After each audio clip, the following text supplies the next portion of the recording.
ಪಂಚರಾಜ್ಯ ಚುನಾವಣೆಯ ಫಲಿತಾಂಶ ಇವತ್ತು ಪ್ರಕಟವಾಗಲಿದೆ. ಅದರ ಜೊತೆಗೆ ರಾಜ್ಯದ ಬೈ ಎಲೆಕ್ಷನ್ ಫಲಿತಾಂಶ ಕೂಡ ಪ್ರಕಟವಾಗುತ್ತೆ.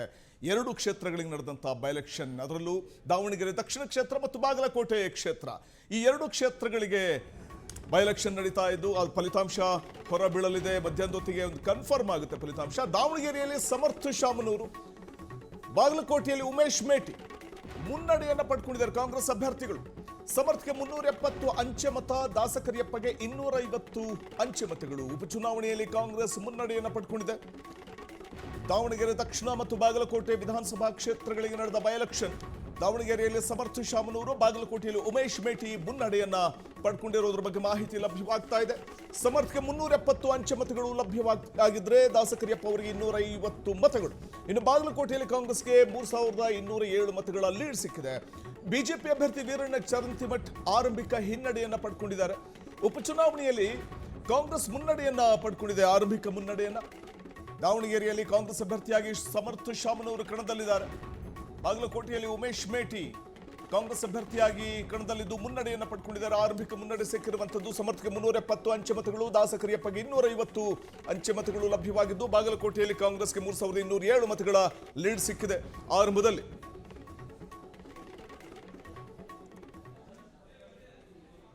ಬಹಳಷ್ಟು ಕುತೂಹಲ ಕಡಿಮೆ ಮಾಡಿಕೊಡ್ತಾ ಇರುವಂತಹ ಪಂಚರಾಜ್ಯ ಚುನಾವಣೆಯ ಫಲಿತಾಂಶ ಏನಾಗಬಹುದು? ಮಧ್ಯಾಹ್ನದ ವೇಳೆಗೆ ಸ್ಪಷ್ಟವಾದಂತಹ ಚಿತ್ರಣ ಹೊರಬೀಳುತ್ತೆ. ಹಾಗೆಯೇ ಕರ್ನಾಟಕದಲ್ಲಿ ನಡೀತಾ ಇರುವಂತಹ ಬೈ ಎಲೆಕ್ಷನ್, ಒಂದ್ ಕಡೆ ಶಾಮನೂರು ಶಿವಶಂಕರಪ್ಪನವರ ನಿಧನದಿಂದ ತೆರವಾಗಿರುವಂತಹ ಕ್ಷೇತ್ರಕ್ಕೆ ನಡೀತಾ ಇರುವಂತಹ ಬೈ ಎಲೆಕ್ಷನ್ ದಾವಣಗೆರೆ ದಕ್ಷಿಣದಲ್ಲಿ ಕುತೂಹಲ ಕಡಿಮೆ ಮಾಡಿಕೊಡ್ತಾ ಇದೆ. ಅಲ್ಲಿ ಗೆಲ್ಲುವಂತಹ ಅಭ್ಯರ್ಥಿ ಯಾರು, ಯಾವ ಪಕ್ಷ ಗೆಲ್ಲಬಹುದು ಅಂತ. ಮತ್ತೊಂದು ಕಡೆ ಬಾಗಲಕೋಟೆಯಲ್ಲಿ HY ಮೇಟಿ ಅವರ ನಿಧನದಿಂದ ತೆರವಾಗಿರುವಂತಹ ಕ್ಷೇತ್ರ. ಸೊ ಅಲ್ಲಿಯೂ ಕೂಡ ಉಪಚುನಾವಣೆ ಕದನ ಜೋರಾಗಿತ್ತು. ಹಾಗಾಗಿ ಫಲಿತಾಂಶ ಏನಾಗಬಹುದು ಅನ್ನುವಂಥ ಕುತೂಹಲ ಇದೆ. ಇದೆಲ್ಲದರ ಬಗ್ಗೆ ನಾನು ಇವತ್ತು ಚರ್ಚೆಯನ್ನು ಮಾಡ್ತಾ ಹೋಗ್ತೀನಿ. ನನ್ನ ಜೊತೆ ಅತಿಥಿಗಳು ಜಾಯ್ನ್ ಆಗಿದ್ದಾರೆ, ಅವ್ರನ್ನ ಕಾರ್ಯಕ್ರಮಕ್ಕೆ ವೆಲ್ಕಮ್ ಮಾಡ್ಕೋತೀನಿ. ಎಸ್, ಪುಷ್ಪಾ ಮಂಜುನಾಥ್ ರೆಡ್ಡಿ ಕಾಂಗ್ರೆಸ್ ವಕ್ತಾರ ನಮ್ಮ ಜೊತೆ ಇದ್ದಾರೆ. ಮೇಡಮ್ ನಮಸ್ತೆ, ಕಾರ್ಯಕ್ರಮಕ್ಕೆ ಸ್ವಾಗತ. ಹಾಗೆಯೇ ಯದುಕುಮಾರ್ ಗೌಡ ಬಿಜೆಪಿ ವಕ್ತಾರರು ನಮ್ಮ ಜೊತೆ ಇದ್ದಾರೆ. ನಮಸ್ತೆ, ಕಾರ್ಯಕ್ರಮಕ್ಕೆ ಸ್ವಾಗತ. ಹಾಗೆ JDS ವಕ್ತಾರರಾದ ಮಹೇಶ್ ಗೌಡ ನಮ್ಮ ಜೊತೆ ಇದ್ದಾರೆ. ನಮಸ್ತೆ, ಕಾರ್ಯಕ್ರಮಕ್ಕೆ ಸ್ವಾಗತ.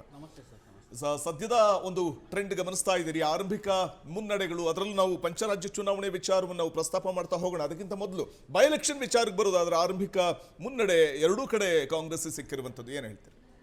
ಸರ್ ನೋಡಿ, ಆ ಎರಡೂ ಕ್ಷೇತ್ರಗಳು ನಮ್ಮದೇ ಕಾಂಗ್ರೆಸ್ನ ಕ್ಷೇತ್ರಗಳಾಗಿರೋದ್ರಿಂದ ಅಲ್ಲಿ ನಮ್ಮ ಒಂದು ಮೊದಲೇ ನಾವು ಗೆದ್ದಂತಹ ಕ್ಷೇತ್ರಗಳೇ. ಅದರಲ್ಲಿ ಏನು ಆಶ್ಚರ್ಯ ಅಂತ ನಮಗೇನು ಅನಿಸಲ್ಲ. ಆದರೆ ಒಂದಷ್ಟು ಅಡೆತಡೆಗಳು ಆಯಿತು ಆ ಟೈಮಲ್ಲಿ. ಒಂದಷ್ಟು ನಾವು ಈ ಡಿಬೇಟ್ಗಳು ಅದು ಇದೆಲ್ಲ ಮಾಡಿ ನೋಡಿದ್ದೀವಿ. ಬಟ್ ಅದೇನು ಆಶ್ಚರ್ಯ ಅನಿಸಲ್ಲ ನಮಗೆ. ನಾವು ಮೊದಲಿಂದ ಹೇಳ್ಕೊಂಬಂದಿದ್ದೀವಿ, ಯಾರು ಎಷ್ಟೇ ಹೇಳಿದ್ರು ನಮ್ಮ ಕ್ಷೇತ್ರಗಳು ನಾವು ಗೆಲ್ತೀವಿ, ಗೆಲ್ಲುವ ಭರವಸೆ ಸಹ ಇತ್ತು. ಸೊ ಆ ನಿಟ್ಟಿನಲ್ಲಿ ನಮ್ಮ ಸಮರ್ಥವಾದ ಅಭ್ಯರ್ಥಿಗಳಿದ್ದರು ಮತ್ತು ಸಮರ್ಥವಾಗಿ ನಾವು ಅಲ್ಲಿ ಏನು ಚುನಾವಣೆಯನ್ನು ಎದುರಿಸಬೇಕು ಎಲ್ಲ ಒಂದು ಇದನ್ನು ಮಾಡಿದ್ವಿ. ಸೊ ಆ ನಿಟ್ಟಿನಲ್ಲಿ ಇವತ್ತು ಫಲಿತಾಂಶ ನಾವು ನೋಡ್ತಾ ಇದ್ದೀವಿ ಸರ್, ನಾವು ಗೆಲ್ತೀವಿ ಸರ್ ಅಲ್ಲಿ. ತುಂಬಾ ಕಾನ್ಫಿಡೆಂಟ್ ಆಗಿದ್ದಾರೆ. ಯದುಕುಮಾರ್ ಅವರು ಈ ಬೈ ಎಲೆಕ್ಷನ್ ವಿಚಾರಕ್ಕೆ ಬರೋದಾದ್ರೆ ಸರ್, ಬೈ ಎಲೆಕ್ಷನ್ಸ್ ತುರುಸಿನ ಸ್ಪರ್ಧೆ ಅಂತೂ ಡೆಫಿನೆಟ್ ಆಗಿದೆ ಸರ್. ಅದಲ್ಲಿ ಈಗ ನೀವು ಇದೆಲ್ಲ ಆರಂಭಿಕ ಅಂತ ಹೇಳ್ಬೋದಲ್ಲ, ನಾರ್ಮಲ್ ಆಗಿ ಹೇಳುವಂಥದ್ದನ್ನೇ.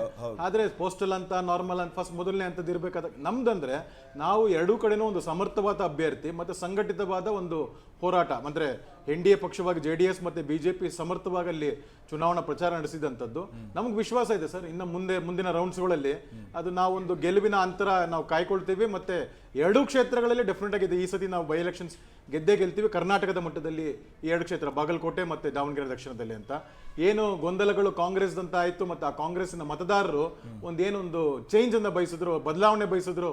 ಏನು 20-40-50 ವರ್ಷದಿಂದ ಬರೀ ಒಂದೇ ಕುಟುಂಬ ಮತ್ತೆ ಒಂದೇ ಇದರಲ್ಲಿರೋದ್ರಿಂದ ಆ ಒಂದು ಬದಲಾವಣೆ ಈ ಒಂದು ಉಪಚುನಾವಣೆಯಲ್ಲಿ ಡೆಫಿನೆಟ್ ಆಗಿ ಆಗೇ ಆಗುತ್ತೆ ಸರ್. ಅಲ್ಲಿ ಓಕೆ, ಮಹೇಶ್ ಗೌಡ ಅವರು, ಯಾವ ಒಂದು ಸಮುದಾಯವನ್ನ ಮತ ಬ್ಯಾಂಕ್ಗೋಸ್ಕರ ಒತ್ತೆಯಾಳನ್ನಾಗಿ ಇಟ್ಕೊಂಡಿದ್ರು ಒಂದು ಪಕ್ಷ, ಇವತ್ತು ಅದರ ಮುಖವಾಡ ಕಳಿಸಿ ಬೀಳುತ್ತೆ.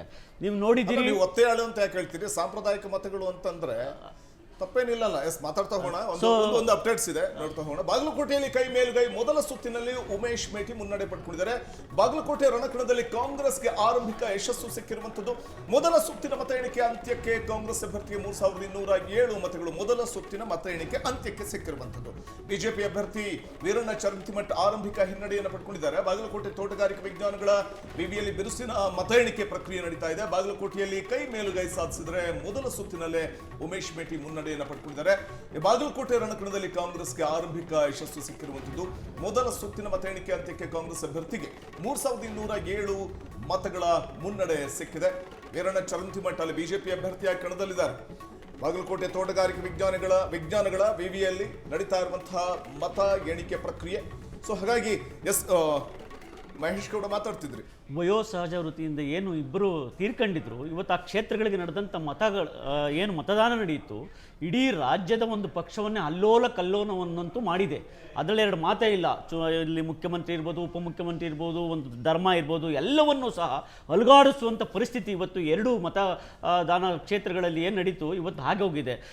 ಇವತ್ತು ಕರ್ನಾಟಕದಲ್ಲಿ ಏನು ಅಂತ ಹೇಳಿದ್ರೆ ಕಾಂಗ್ರೆಸ್ಗೆ ಇದರ ಒಡೆತ ಹೇಗಿತ್ತು ಅನ್ನೋದನ್ನು ಇಡೀ ರಾಜ್ಯದ ಜನತೆಗೆ ಫ್ರೀಡಮ್ ಟಿವಿ ತೋರಿಸಿದ್ದೀರಿ. ಅದರಲ್ಲಿ ನಾನು ಸಹ ಭಾಗಿಯಾಗಿದ್ದೀನಿ. ಇವತ್ತೇನು ಎರಡು ಕ್ಷೇತ್ರಗಳು ಬೆಳಗ್ಗೆ ಇವತ್ತು ಆರಂಭಿಕದಲ್ಲಿ ಅಂಚೆ ಮತಗಳಲ್ಲಿ ಮುನ್ನಡೆಯನ್ನು ಕಾಯ್ದುಕೊಂಡಿದೆ, ಇಬ್ಬರಿಗೂ ಅಪ್ರಿಷಿಯೇಟ್ ಮಾಡೋಣ. ಅದರಲ್ಲಿ ಎರಡು ಮಾತೇ ಇಲ್ಲ. ಯಾಕೆ ಅಂತ ಹೇಳಿದ್ರೆ ಯಾರೇ ಅಂಚೆ ಮತಗಳನ್ನು ಪಡ್ಕೊಂಡಿದ್ರು ಸಹ ಅದೇನು ಗೆಲುವಿನ ಸನ್ನಿಹಕ್ಕೆ ಬಂದಿರೋದು ಅದೆಲ್ಲ ಸುಳ್ಳಿದೆ. ಇವತ್ತು ಎಷ್ಟೋ ರಾಜ್ಯಗಳಲ್ಲಿ ಅದನ್ನು ನೋಡಿದ್ದೇ ಆದರೆ ಅಂಚೆ ಮತಗಳು ಅದು ಅತ್ಯಲ್ಪ ಮತಗಳಿಂದ ಗೆದ್ದಾಗ ಅದನ್ನು ಕನ್ಸಿಡರ್ ಅನ್ನು ಮಾಡಿ ನೀವು ಮೊನ್ನೆ ನಾಳೆ ನೋಡಿದಂಥ ಶೃಂಗೇರಿಯಲ್ಲಿ ಏನಾಯಿತು ಅನ್ನೋದು ನಿಮಗೆ ನೆನಪಲ್ಲಿದೆ ಅಂತ ಅನ್ಕೋತೀನಿ. ಇವತ್ತೇನು ದೇಶದಲ್ಲಿ 824 ಕ್ಷೇತ್ರಗಳಿಗೆ ಇವತ್ತು ಕಡಿಮೆ ಬರೋಬ್ಬರಿ ಅಂದರೆ 17.4 ಕೋಟಿ ಮತದಾರರು ಇವತ್ತು ಮತ ಚುನಾವಣೆಯನ್ನು ಮಾಡಿದ್ದಾರೆ. ಪಂಚ ರಾಜ್ಯಗಳ ಚುನಾವಣೆಯತ್ತ ಏನು ಗಮನವನ್ನು ಹರಿಸಿದೆ ಇಡೀ ದೇಶ, ಅದು ವೆರಿ ಇಂಪಾರ್ಟೆಂಟು.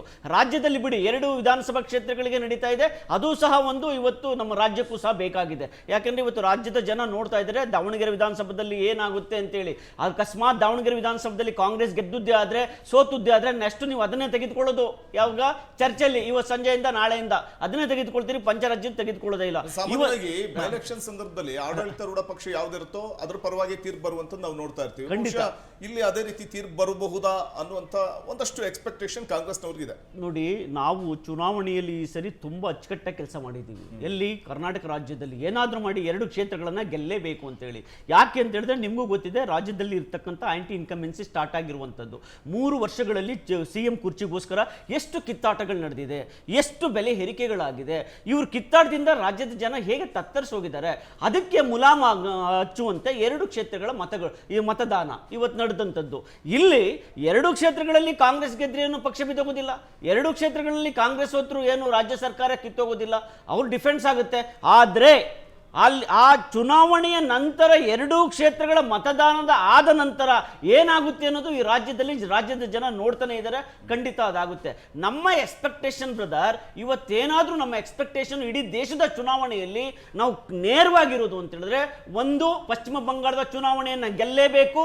ದೇಶದ ಇತಿಹಾಸದಲ್ಲಿ ಭಾರತೀಯ ಜನತಾ ಪಕ್ಷದ ಜೊತೆ ಇರುವಂತಹ ಎಲ್ಲಾ ಪಕ್ಷಗಳು ಸಹ ಇವತ್ತು ದೇಶದಲ್ಲಿ ಒಂದು ರಾಜ್ಯದ ಹಿತದೃಷ್ಟಿಯಿಂದ ಇಟ್ಕೊಂಡು, ಎಲ್ಲಾ ರಾಜ್ಯಗಳ ಹಿತದೃಷ್ಟಿಯನ್ನು ಇಟ್ಕೊಂಡು ಮೋದಿಜಿ ಅವರು ಒಂದು ಮಾತು ಹೇಳಿದ್ರು, ನನಗೆ ಅದು ತುಂಬಾ ಇಷ್ಟ.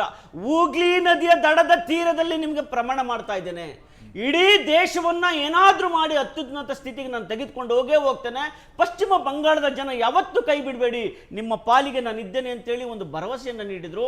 ಅದು ಪಶ್ಚಿಮ ಬಂಗಾಳದಲ್ಲಿ ಎಲ್ಲೋ ಒಂದು ಕಡೆ ನೀವು ಒಂದು ಅತ್ಯಮೂಲ್ಯವಾಗಿ ಒಂದು ಕೆಲಸವನ್ನ ಮಾಡಿದೆ ಅಂತ ಅನ್ಕೋತೀನಿ. ಜೊತೆಗೆ ಇನ್ನೊಂದು ನೀವು ಹೇಳಿದ್ವಿ, ನಾವು ಅಸ್ಸಾಂ ಸಂಪೂರ್ಣವಾಗಿ ಬಿಡಿ, ಅದು ಆಲ್ರೆಡಿ ಗೆದ್ದುಬಿಟ್ಟಿದೀವಿ. ಚುನಾವಣೆ ನಡೆಯೋಕ್ಕೂ ಮುಂಚೆನೆ ಗೆದ್ದಿದ್ದೀವಿ. ಅದನ್ನ ಯಾವ್ದನ್ನ ಅಸ್ಸಾಮನ್ನ ಇದು ಸ್ವಲ್ಪ ಓವರ್ ಕಾನ್ಫಿಡೆನ್ಸ್ ಆಗಿಲ್ಲ. ನೋ ಅಸ್ಸಾಂ ಅಲ್ಲಿ ಜನ ಡಿಸೈಡ್ ಮಾಡಾಗೋಗಿದ್ರು. ಕಾಫಿಯ ತಾಯ್ನಾಡಲ್ಲಿ ಏನು ಚಹದ ತಾಯ್ನಾಡಲ್ಲಿ ಇದ್ದಂತ ಜನ ಡಿಸೈಡೆಡ್. ನಿಮ್ಮ ಮಾಧ್ಯಮದಲ್ಲಿ ಬರ್ತದೆ ಎಷ್ಟು ಮುನ್ನಡೆಯನ್ನ ಕಾಯ್ಕೊಂಡಿದೀವಂತ, 1/3 ಮೆಜಾರಿಟಿ. ಸೊ ಅದನ್ನು ಸಹ ನಾನು ಹೇಳ್ತೀನಿ, ಪುದುಚೇರಿನೂ ಅಷ್ಟೇ, ಮತ್ತೆ ಇವಾಗಲೇ ಸಂಭ್ರಮಿಸಬೇಡಿ, ಮಧ್ಯಾಹ್ನದವರೆಗೂ ಅವಕಾಶ ಇದೆ. ಈಗಲೇ ನೀವು ಸಂಭ್ರಮಿಸ್ಬಿಟ್ರೆ ಹೆಂಗೆ? ನೋಡಿ, ನಾನು ಮೊದಲೇ ಹೇಳ್ಬಿಟ್ಟಿದ್ದೀನಿ ಬ್ರದರ್, ನಾವು ಈಗಾಗಲೇ ಅಸ್ಸಾಂ ಅಲ್ಲಿ 1/3 ಮೆಜಾರಿಟಿಯಲ್ಲಿ ಗೆದ್ದಿದ್ದೇವೆ ಅಂತ ಹೇಳಿ. ನಾವು ಎಲೆಕ್ಷನ್ ಆಗೋಕ್ಕೂ ಮೊದಲೇ ಗೆದ್ದಿದ್ದೀವಿ ಅಲ್ಲಿ. ಸುವೆಂದು ನಮ್ಮ ಅಲ್ಲಿ ಅಸ್ಸಾಂನ ಏನು CM ಇದ್ರು, ಎಷ್ಟು ಕೆಲಸ ಮಾಡಿದ್ರು, ಜನಗಳ ಮುಂದೆ ಹೇಗೆ ಬೆರ್ತರು ಅಂತೇಳಿ. ಇಲ್ಲೂ ಅಷ್ಟೇ ಪಾಪ CM ಅವರು, ಉಪಮುಖ್ಯಮಂತ್ರಿಗಳು 1 ತಿಂಗಳು ರಾಜ್ಯ ಸರ್ಕಾರವನ್ನ ವಿಧಾನಸೌಧಕ್ಕೆ ಬಾಗಿಲನ್ನ ಹಾಕಿ ಬೀಗವನ್ನ ಜಡಿದು ಸಂಪೂರ್ಣವಾಗಿ ದಾವಣಗೆರೆಯಲ್ಲಿ ಮತ್ತೆ ಬಾಗಲಕೋಟೆಯಲ್ಲಿ ಕೂತಿದ್ರು. ಅದರ ರಿಸಲ್ಟ್ ಅನ್ನ ನೀವು ಇನ್ನು ಮಧ್ಯಾಹ್ನ 10 ಗಂಟೆ ಒಳಗಡೆ ಹೇಳ್ತೀರಾ.